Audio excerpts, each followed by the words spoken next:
మరమ్మతులు అలాగే కొత్త బోర్లు నిర్మాణానికి కోసం కూడా స్థానిక నాయకులు ప్రజల దగ్గర అర్జీలు తీసుకుంటా ఉన్నాం.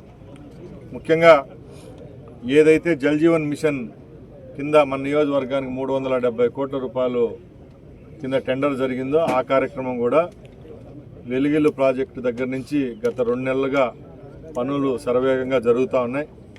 తప్పకుండా ఏదైతే ప్రభుత్వం పెట్టిన టార్గెట్ 16 నెలల్లో రాయచోటి నియోజకవర్గంలోని 4 మండలాలు మొదటి విడతలో నీళ్ళు ఇస్తామని చెప్పామో దానికి కట్టుబడి ఉన్నాం. దానిలో భాగంగా ఇంటింటికి కుళాయి ఏదైతే ప్రభుత్వం యొక్క ఆకాంక్ష దాన్ని నెరవేర్చేదానికి కూడా మేము చర్యలు తీసుకుంటున్నాం.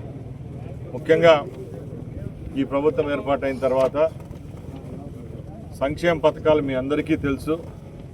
ఎక్కడ చిన్న తప్పు కూడా దొరలకుండా పెన్షన్ దగ్గర నుంచి అన్నదాత సుఖీభవ, తల్లికి వందనం, అలాగే రైతులకు సబ్సిడీతో వస్తున్న డ్రిప్ విషయంలో, ఎరువుల విషయంలో, విత్తనాల విషయంలో కూడా ఎక్కడా రాజీ పడకుండా ప్రభుత్వము అలాగే అధికారులతో